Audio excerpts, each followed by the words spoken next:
My name is Dade Butler. I'm the lead customer service agent with Page Optimizer Pro, and today we're going over some best practices when using Page Optimizer Pro. Firstly, once you generate a report, you will have noticed that there's two areas where you can get recommendations on how to optimize your page. First is the content brief, and second is the compare data tab. If you're a confident SEO and you have some experience doing SEO, then the compare data tab is perfectly fine. Inside of the Compare Data tab, you will have to make judgment calls on which recommendations you do and do not follow. This is because recommendations inside of POP are made based off of your competitors, and it's not likely that your competitors have 100% solved their on-page. After all, we're all human and can make mistakes. If you aren't confident, then we recommend starting with the content brief. The content brief makes some tough decisions for you, such as how many keywords or terms to insert into what tags. This makes the optimization process much easier and less frustrating. With the content brief optimization score, a good score is 80%. This is where most of our users notice movement for their pages. However, we do recommend getting up to an 100% score inside of the content brief. The content brief was built specifically so you could reach that 100% score. With the Compare Data tab, it's much more difficult, if not nearly impossible, to reach an 100% score. As such, in most cases, we recommend not hitting 100%. Unlike the content brief, the Compare Data tab will double count. This is what makes getting to that 100% score so difficult. Under the Variations tab, you can see that I have the variations chicken, orange, recipe, and orange chicken. My exact keyword for this report is orange chicken recipe. As such, if I were to add my exact keyword, then I would also be adding 4 variations to that particular signal. This is what makes it so difficult. Inside of the Compare Data tab, if you do choose to use it, we recommend starting with all of your increases first, and never decreasing to start. Your workflow should be starting with the exact keyword recommendations, moving to your variation recommendations, and then to your LSI recommendations. If you still didn't get the movement you want, then go back to exact keyword and then start doing reductions. Once again, we always recommend starting with your increases first. If your page is successful and already on page 1, then we recommend that you do these changes in small batches. This allows you, if anything does go wrong, to go ahead and go back and fix it. If you make a ton of changes to your page, it's going to be very difficult to identify what particular recommendation caused the drop.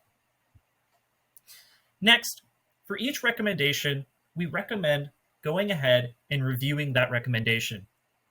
Not every single recommendation inside of Page Optimizer Pro is absolute. You should always use your best judgment when it comes to making these changes to your site. On the Dashboard tab, we can see our recommended word count. We can see our minimum, which is 1877, and our maximum, which is 3518. This is the recommended range of plus or minus 20% of our target word count.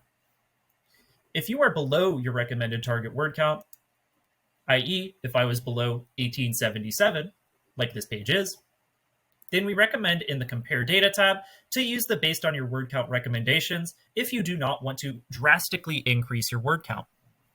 However, we do recommend trying to get to that target word count if you are below the recommended word count.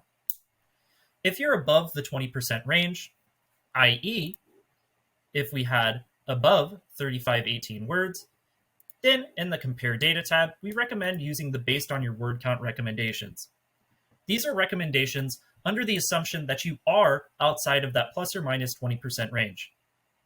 If these suggestions still don't get you the movement that you want, we recommend reducing in small increments. Once again, reducing is a high-risk strategy.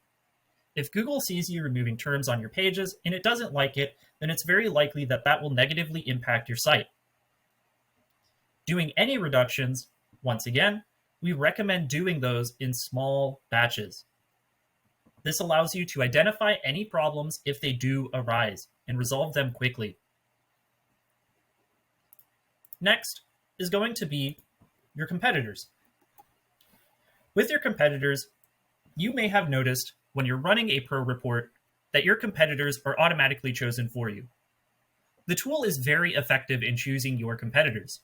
However, using the custom method, you will find that you can choose your competitors yourself. When you are choosing your own competitors, we recommend that you click and view your competitors' sites. Not every competitor that is ranking within your SERPs is going to be ranking strictly because of on-page, as Google does take other factors into account when determining a page's rankings. We recommend using 10 total competitors. The more data that you hand the tool, the better it can give you with recommendations. Finally, with competitors, you want to omit any social media sites. Anything like YouTube, Facebook, Twitter, Reddit, we recommend omitting from your competitor list. If you've gone to the Compare Data tab or the Content Brief and you've noticed that your search engine title is under Optimized, but your page has some age on it, then we don't recommend changing your title or changing your URL immediately. This is because with your URL anchored in Google's mind, changing your URL can cause harsh drops. I hope this helps you get started with Page Optimizer Pro, and I hope you enjoy the rest of your day. Happy optimizing!